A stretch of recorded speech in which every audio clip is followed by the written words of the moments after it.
Yo les BG, petite review du chapitre 66 qui était incroyable. C'était l'un des meilleurs, si ce n'est le meilleur chapitre que j'ai pu lire ces derniers mois de Boruto. Alors dès le début, on reprend la suite du mois dernier du coup, où on voit Kawaki qui est éveillé au Kama et qui a franchement, regardez sur cette image, j'ai clairement l'impression de voir Ishiki. J'ai clairement l'impression de voir un deuxième Ishiki et Naruto du coup va dire exactement la même chose. Il va lui demander si c'est bien lui, Kawaki, qui va lui répondre que je vais te protéger. Donc là, il engage le combat contre Momoshiki, enfin Boruto contrôlé par Momoshiki. Il envoie directement les pieux que Ishiki utilisait contre Naruto et Sasuke. Donc en vrai, on voit qu'il utilise les capacités de Ishiki et les siennes dues à son corps modifié. Et ce qui fait que sa puissance est monstrueuse. Je pense à l'heure actuelle qu'il est l'un des plus puissants shinobi, même si c'est pas un ninja, shinobi du monde de Boruto. Et donc là, un combat s'engage, un combat titanesque entre Boruto et Kawaki, les deux frères, les deux qui se considèrent comme des frères. Naruto qui se dit mais c'est quoi cette force, comment il a pu atteindre ça et tout. Il se demande si c'est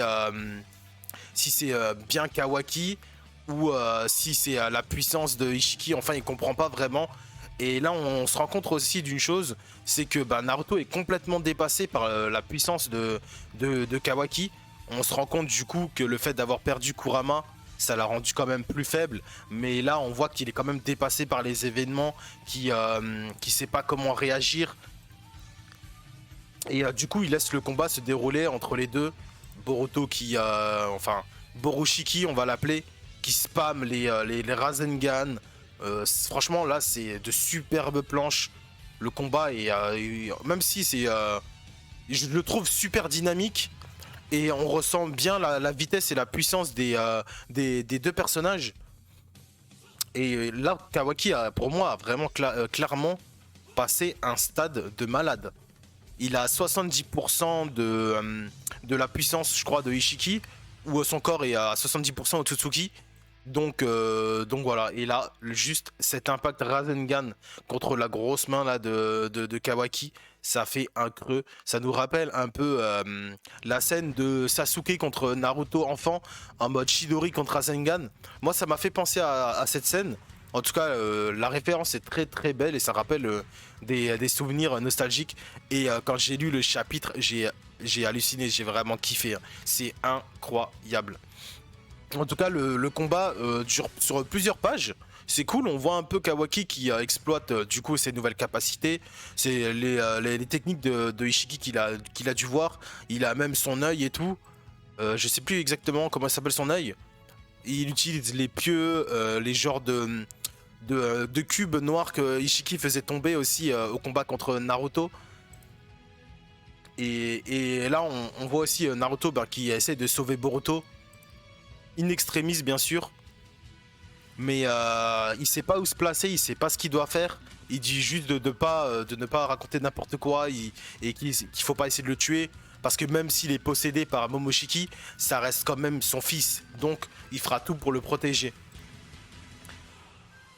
Là, on a Boruto du coup qui se réveille, qui arrive à reprendre le contrôle sur Momoshiki et qui dit que ça ne durera pas. Il va demander du coup à son frère, on peut dire son meilleur ami, celui qu'il considère comme un membre de sa famille, de faire ce qu'il avait prévu en cas au cas où qu'il n'arrivait pas à se contrôler encore une fois. Donc ils se sont fait une promesse, et cette promesse, c'est que Kawaki tue Boruto. Boruto est résigné, il va même pousser son père. Regardez le visage de Naruto qui comprend pas. Il a l'air désespéré. On voit bien là que même s'il est en mode ermite, face à ce genre de situation, à ces deux monstres de puissance, il est complètement dépassé, hein. Il est complètement dépassé.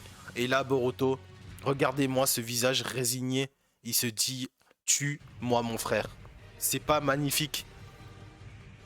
Kawaki, qui n'hésite même pas et le transperce. Naruto, regardez ça. Regardez ce visage. Regardez même Shikamaru, il est complètement choqué. Complètement. Et là, à la fin du chapitre, On a Boruto. Ah, je suis allé un peu trop vite. Bref, en tout cas, fin de chapitre. Boruto qui est allongé au sol, un trou dans le ventre. Bon, bien sûr, on sait qu'il est pas mort, mais je me demande juste ce qui va se passer pour la suite. Je me demande comment il va éviter cette mort, parce qu'on sait que dans Naruto, généralement, les persos qui ont un trou comme ça dans le bide, ils font pas long feu. Peut-être que Naruto va le sauver avec une technique qu'il a encore en stock avec le chakra de l'ermite. Je ne sais pas. Ou Momoshiki qui va le régénérer. J'aimerais bien savoir en tout cas ce qui va se passer. En tout cas, le chapitre était incroyable. J'ai adoré. Le prochain, je pense qu'il sera peut-être un poil même moins bon. Mais pour l'instant, on est sur une suite sans faute. En tout cas, sur le manga de Boruto, on a vraiment des masterclass. Je trouve que le manga est assez sous-coté. Les gens n'en parlent pas énormément. Donc je pense que je vais faire une review chaque mois du chapitre de Boruto. Pas sur l'animé, mais juste sur les chapitres. Histoire d'en parler sur YouTube, en commentaire, etc. En tout cas, n'hésitez pas à vous abonner. Là, c'est ma première vidéo, mais je vais en faire assez régulièrement. Je vais faire, je pense, d'autres reviews sur les autres mangas qui sortent chaque semaine, que ce soit Black Clover, peut-être du One Piece, etc., etc. En tout cas, dites-moi ce que vous avez pensé, vous, du chapitre. Si vous lisez Boruto, ou si vous lisez pas encore, vous êtes juste des animoni, je vous conseille de prendre un petit temps et d'aller rattraper tous ces chapitres, parce que là ça s'annonce vraiment lourd et je vous conseille de vraiment pas rater la suite. En tout cas, je vous laisse là, n'hésitez pas comme dit à vous abonner, à laisser un pouce bleu, et je suis en stream à peu près tous les jours de 20h30 à 23h. On réacte plusieurs animés. Là en ce moment on a commencé Hunter x Hunter. On est au tout début, je crois qu'on est à l'épisode 17-18. Je vais vous mettre ma chaîne en bio. Donc n'hésitez pas à venir vous follow, à venir voir le contenu si ça vous plaît. Et puis voilà quoi. En tout cas, je vous laisse là les BG. J'espère que cette review vous aura plu. Et je vous dis du coup au mois prochain ou à la semaine prochaine pour les autres mangas. Peace!